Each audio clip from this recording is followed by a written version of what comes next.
नमस्कार मित्रांनो, नॉनस्टॉप जी के daily 30 questions या सिरीजमध्ये आपले स्वागत आहे.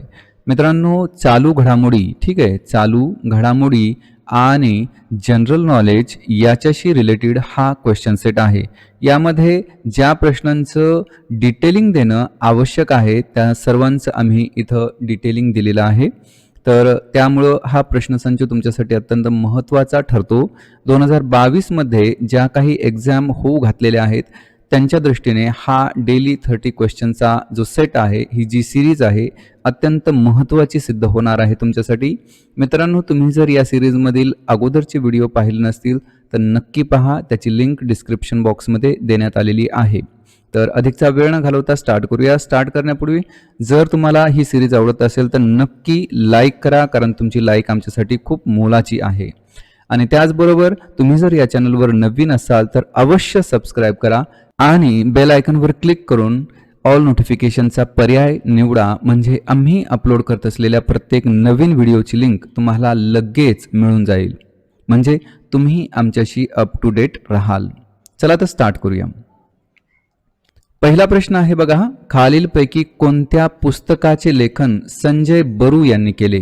बघा पर्याय आहेत: India at risk, Indian summer, the accidental prime minister, the Modi effect. बघा प्रश्न आहे, खालीलपैकी कोणत्या पुस्तकाचे लेखन संजय बरू यांनी केले?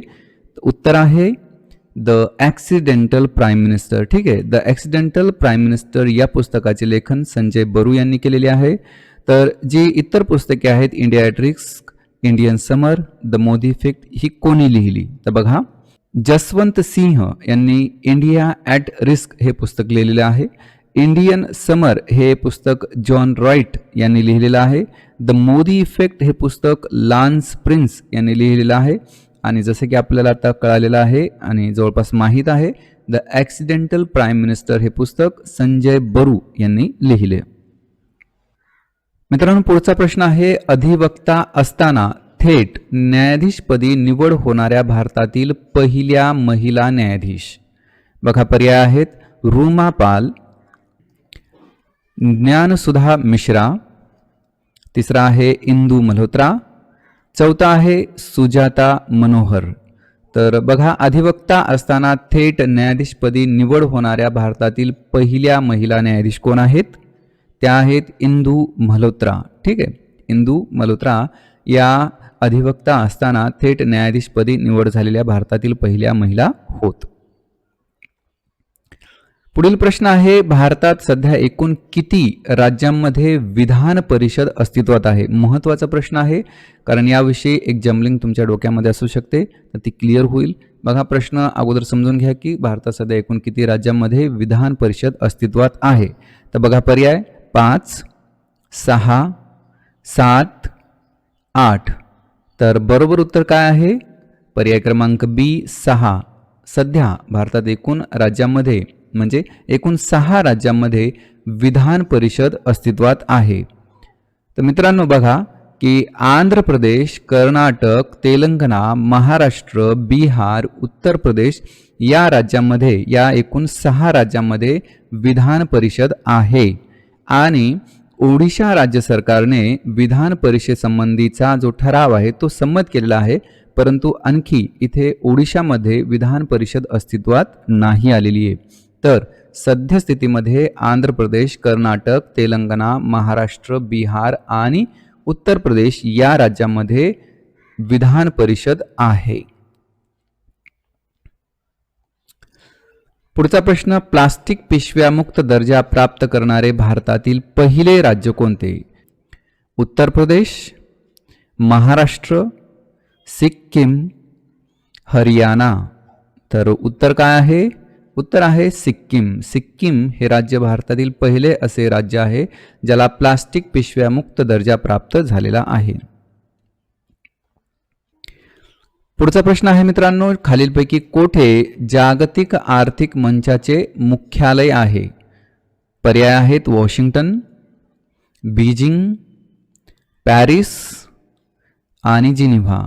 तर या प्रश्नाचं उत्तर काय आहे? जिनिव्हा. जिनिव्हा येथे जागतिक आर्थिक मंचाचे मुख्यालय आहे. मित्रांनो, जागतिक आर्थिक मंच म्हणजे वर्ल्ड इकॉनॉमिक फोरम. याची स्थापना जानेवारी 1971 मध्ये करण्यात आली. याचा उद्देश काय आहे? सामुदायिक आर्थिक हितासाठी जगातील विविध राष्ट्रांना एकत्र आणणे हा या संस्थेचा मुख्य उद्देश आहे. ठीक आहे. आणि ही जी संस्था आहे ती ना नफा ना तोटा या तत्वावर कार्य करते. आठवणीत राहू द्या, वर्ल्ड इकॉनॉमिक फोरम म्हणजेच जागतिक आर्थिक मंच, ज्याची स्थापना जानेवारी 1971 मध्ये करण्यात आली आणि ज्याचा उद्देश आहे सामुदायिक आर्थिक हितासाठी जगातील विविध राष्ट्रांना एकत्र आणणे आणि ही संस्था ना नफा ना तोटा या तत्वावर कार्य करते. पुढचा प्रश्न आहे, डॅश राज्यात घरपोच आवश्यक सेवा ही योजना कार्यरत आहे? महाराष्ट्र, दिल्ली, राजस्थान, सिक्कीम. कोणत्या राज्यामध्ये घरपोच आवश्यक सेवा ही योजना कार्यरत आहे? उत्तर आहे दिल्ली राज्यामध्ये. पुढचा प्रश्न, रेगे ही एक डॅश शैली आहे. महत्त्वाचा प्रश्न आहे. अशा प्रकारचे प्रश्न हमखासपणे परीक्षेत विचारले जातात. रेगे ही डॅश शैली आहे. तर पर्याय बघा, गायन, खेळ, संगीत, साहित्य. इथं संगीत असं आहे. तर बघा, रेगे ही कोणत्या प्रकारची शैली आहे? ही संगीत प्रकारची शैली आहे. ठीक आहे, संगीत या श्रेणीतील शैली आहे रेगे. पुढचा प्रश्न, घोटभर पाणी या प्रसिद्ध एकांकीचे लेखक? प्रेमानंद गजवी, मंगेश पाडगावकर, भूषण गोखले, श्रीपाल सबनीस. घोटभर पाणी या प्रसिद्ध एकांकीचे लेखक? उत्तर आहे प्रेमानंद गजवी. भारतातील पहिले रेल्वे व वाहतूक विद्यापीठ कोठे स्थापन करण्यात आले? भारतातील पहिले रेल्वे व वाहतूक विद्यापीठ कोठे स्थापन करण्यात आले? वडोदरा, अहमदाबाद, सुरत, केवडिया. तर उत्तर आहे वडोदरा. ही चारही जी स्थानं आहेत ती गुजरात राज्यातील आहेत आणि वडोदरा या जिल्ह्यामध्ये पहिले रेल्वे व वाहतूक विद्यापीठ स्थापन करण्यात आले आहे. पाक्योंग विमानतळ कोणत्या राज्यात आहे? हा प्रश्न अनेक परीक्षांमध्ये विचारण्यात आलेला आहे. पाक्योंग विमानतळ कोणत्या राज्यात आहे? नागालँड, ओडिशा, सिक्कीम, उत्तरांचल. तर बघा उत्तर काय आहे? पाक्योंग हे जे विमानतळ आहे ते सिक्कीम राज्यामध्ये आहे. पुढचा प्रश्न बघा, adopt a heritage. Adopt a heritage योजनेअंतर्गत ऐतिहासिक वारसा स्थळ दत्तक घेणारी संस्था कोणती? Reliance Industries, Wipro, Dalmia Bharat group, Larsen and Toubro. तर कोणती संस्था आहे जिने भारतातील ऐतिहासिक वारसा स्थळ दत्तक घेतले आहे अडॉप्ट ए हेरिटेज योजनेअंतर्गत? उत्तर आहे दालमिया भारत ग्रुप. तर लाल किल्ला हा या दालमिया भारत ग्रुपने दत्तक घेतलेला आहे, तेथील संरक्षण आणि स्वच्छता या दृष्टीने. ठीक आहे.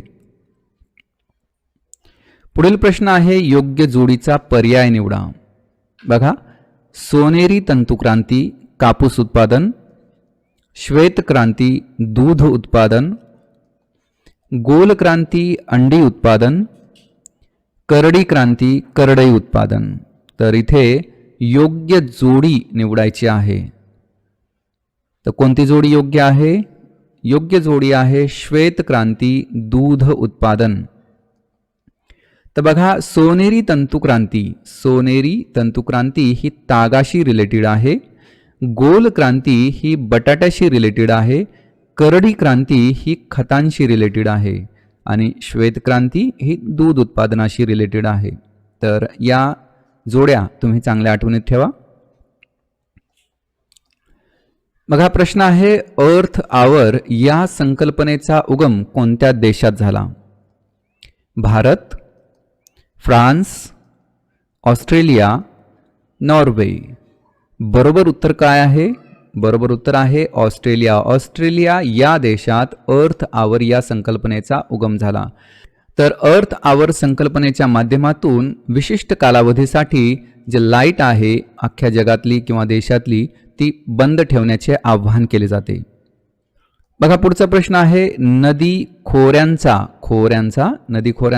आराखडा तयार करणारे देशातील पहिले राज्य कोणते? गुजरात, तेलंगणा, बिहार, महाराष्ट्र. नदी खोऱ्यांचा आराखडा तयार करणारे देशातील पहिले राज्य ते आहे महाराष्ट्र. पुढचा प्रश्न, जगातील सर्व प्रकारातील, बघा नीट प्रश्न समजून घ्या, जगातील सर्व प्रकारातील सर्वांत लांब पूल कोणत्या देशात आहे? भारत, स्पेन, चीन, न्यूझीलंड. उत्तर आहे चीन. चीन या देशामध्ये सर्व प्रकारातील सर्वात लांब पूल हा चीन देशात आहे. पुढील प्रश्न आहे, जैविक खत म्हणून वापरण्यात येणारा जीवाणू कोणता? इथे येणारा आहे जीवाणू कोणता? बघा, रायझोबियम, ॲझोटोबॅक्टर, नॉस्टॉक, वरील तीनही. तर बरोबर पर्याय काय असेल? वरील तीनही. तर बघा, रायझोबियम, ॲझॅटोबॅक्टर आणि नॉस्टॉक हे तीनही असे जीवाणू आहेत ज्यांचा जैविक खत म्हणून वापर होतो. पुढील प्रश्न आहे, डॅश यांनी मराठी ग्रंथोत्तेजक मंडळी ही संस्था स्थापन केली? न्यायमूर्ती रानडे यांनी, धोंडो केशव कर्व्यांनी, महात्मा फुल्यांनी, गोपाळ कृष्ण गोखल्यांनी. मराठी ग्रंथोत्तेजक मंडळी ही संस्था कोणी स्थापन केली? ही संस्था न्यायमूर्ती रानडे यांनी स्थापन केली. न्यायमूर्ती महादेव गोविंद रानडे यांनी. पुढील प्रश्न आहे, 104व्या घटनादुरुस्तीने कोणत्या कलमात बदल करण्यात आला? 124, 135, 339, 334. 104वी घटनादुरुस्ती कोणत्या कलमाशी संबंधित आहे? 334 कलम. पुढचा प्रश्न आहे, भारतात सध्या एकूण किती जीवावरण राखीव क्षेत्रे आहेत? 11, 18, 21, 19. भारतात सध्या एकूण 18 जीवावरण राखीव क्षेत्रे आहेत.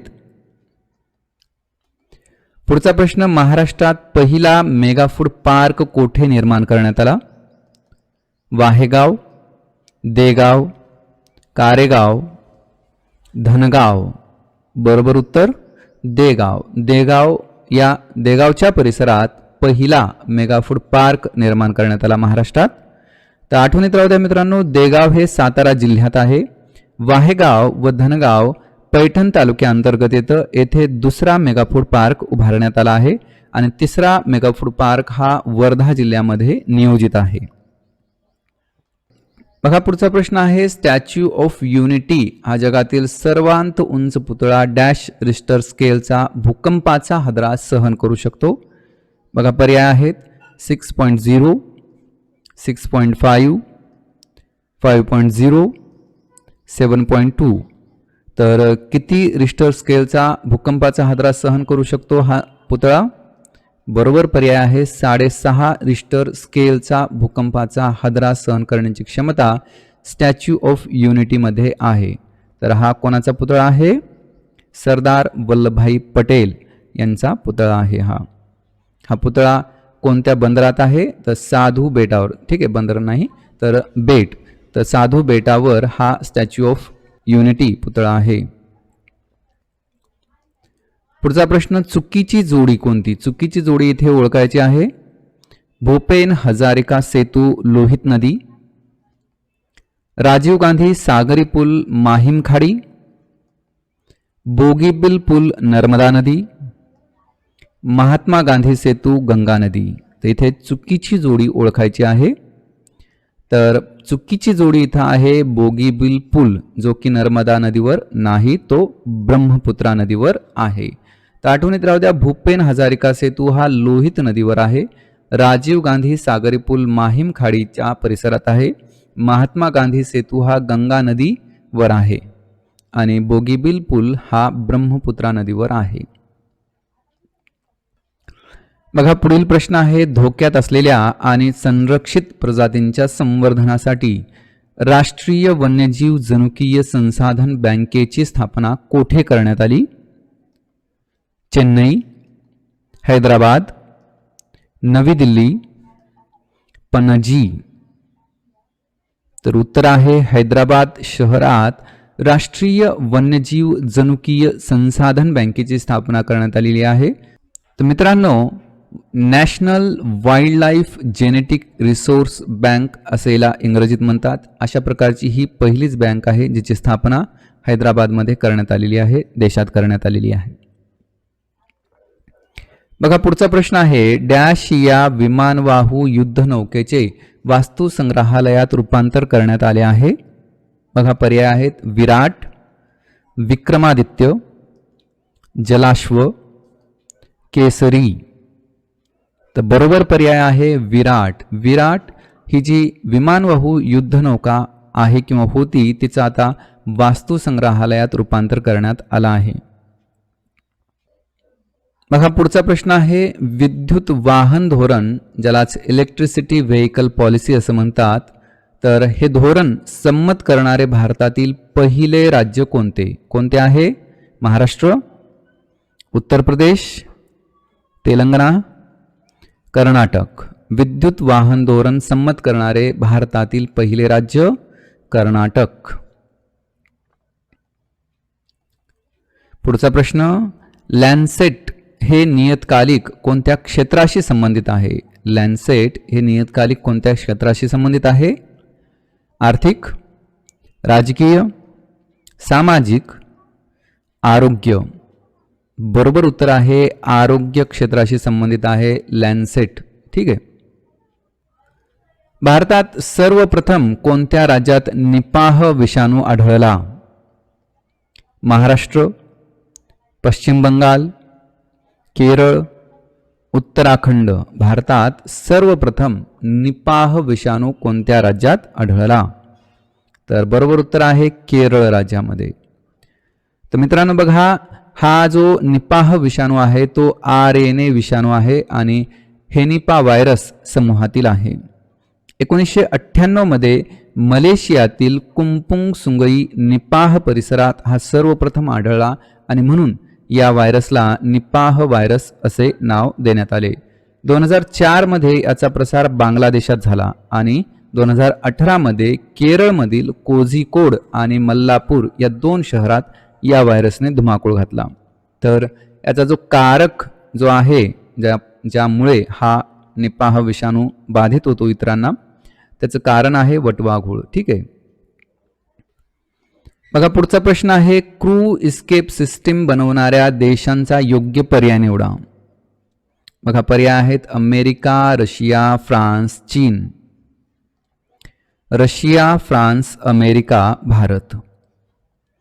अमेरिका, रशिया, चीन, भारत. अमेरिका, जर्मनी, रशिया, चीन. तर बघा क्रू इस्केप सिस्टम ही जी सिस्टम आहे जी की अवकाशयानासाठी अत्यंत महत्त्वाची अशी सिस्टम आहे. ही सिस्टम बनवणाऱ्या देशांमध्ये पहिला, दुसरा, तिसरा, चौथा असा अनुक्रमे बरोबर क्रम कोणता आहे? तर तो आहे पर्याय क्रमांक सी. सर्वप्रथम ही सिस्टम अमेरिकेने बनवली, त्यानंतर रशियाने, त्यानंतर चीनने आणि त्यानंतर भारताला ही क्रू इस्केप सिस्टम बनवण्यात यश आलेलं आहे. तर भारत हा क्रू इस्केप सिस्टम बनवणारा चौथा देश ठरला. ब्रिटिश काळात स्वतंत्र निर्वाचन आयोगाची तरतूद कोणत्या सुधारणा कायद्यात होती? बघा प्रश्न कसा आहे, ब्रिटिश काळात स्वतंत्र निर्वाचन आयोगाची तरतूद कोणत्या सुधारणा कायद्यात होती? तर बघा 1935 भारत प्रशासन कायदा, 1969 मोर्ले मिंटो सुधारणा कायदा, 1919 मॉन्टेग्यू चेम्सफोर्ड सुधारणा कायदा, 1892 इंडियन कौन्सिल ॲक्ट. तर बरोबर उत्तर आहे 1969चा मोर्ले मिंटो सुधारणा जो कायदा होता त्यामध्ये स्वतंत्र निर्वाचन आयोगाची तरतूद करण्यात आली होती. तर मित्रांनो येथे 30 प्रश्न पूर्ण होतात. तुम्हाला ही सिरीज हा क्वेश्चन सेट कसा वाटला ते नक्की कळवा आणि आवडल्यास लाईक अवश्य करा.